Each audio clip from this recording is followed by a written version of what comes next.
and its bay have existed as undeveloped and globally marginal localities until the 18th century, when the imperial Habsburg decree jump-started progress and the emergence of an important industrial port emporium.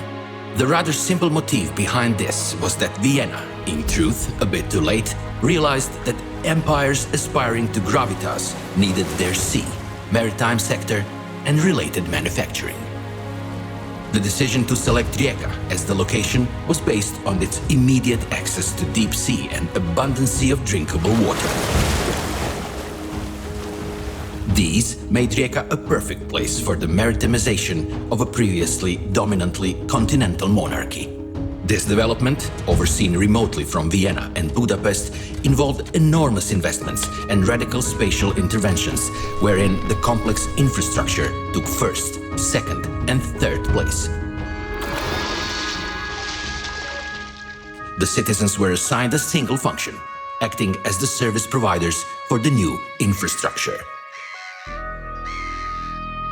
Over the energetic 50 years, the city's coastal belt was transformed beyond recognition, becoming technologically intense and globally connected as the following facilities emerged. Port with massive warehouses, along with a railway system connecting Rijeka to Vienna and Budapest. Quarries, providing material for heaping up the new ground and building breakwaters.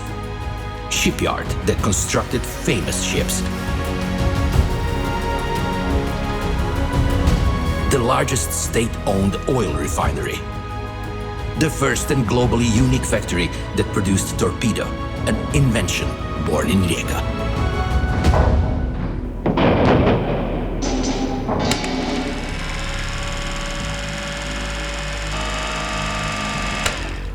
By the end of this era, at the time of World War I, the complete coast of Rijeka was serving the various needs of industry and port. Rijeka continued to ride the same wave after World War II, when it proudly bore the title of the largest Yugoslav port. For almost 300 years, the spirit of the city dwelt in cranes, chimneys, piers, and endless warehouses. With the arrival of the 1990s, Rijeka, for the first time, became deprived of its principal fuel, a strong ambition of a large state. The forces of war and transition economy, as well as the trend of mass deindustrialization that was sweeping across the West, began shutting down Rijeka's plants and facilities one by one. Tens of thousands lose their jobs while the city loses its spirit, sense, and identity. The advent of containerization radically changes the sense of the port. Empty facilities become architectural corpses, places of nostalgia and a nuisance for the new life and new work that the city hopes for and which it undoubtedly needs. In the time of its first ever rule of democracy, Rijeka gains the opportunity to create its destiny from the inside as well, through the power of citizens' political will. The public invokes the development of tourism and coastal urbanistic solutions as the basis of the new economy and new way of life. We see the emergence of concepts such as a city of pleasant living, accompanied by citizens' participation and pluralism of ideas, something that was not possible during the eras that historically built Rijeka, namely Habsburg imperialism, Yugoslav monarchism, Italian fascism, and domestic communism.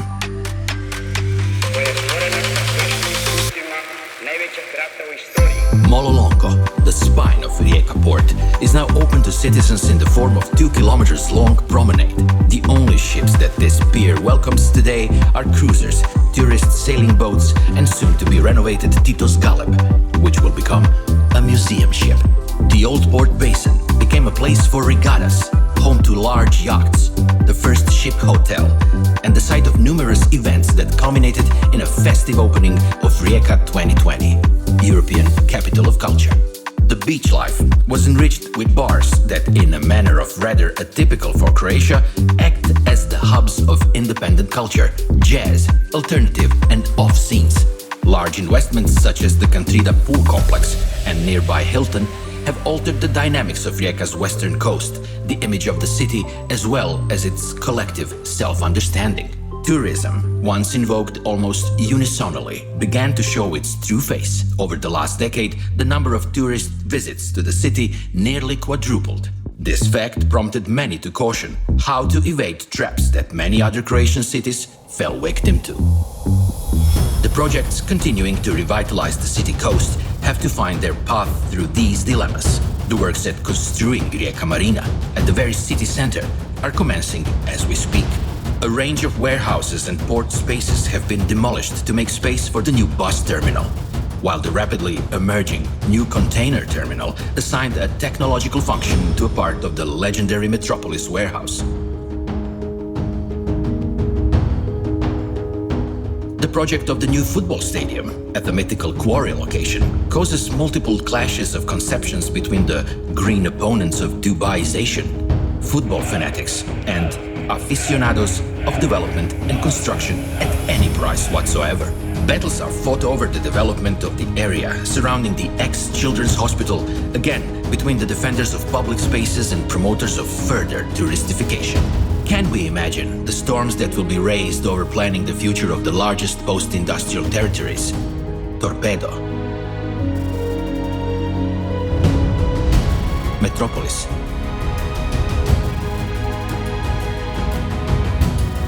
oil refinery,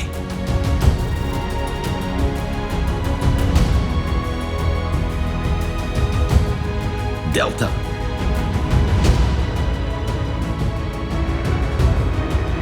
the thing is, the biggest part of the coastal belt, once occupied by industry, still awaits a new life, its spatial potential being one of the most valuable Rijeka's and Croatian national resources. Unlike many other cities, Rijeka definitely does not lack attractive space.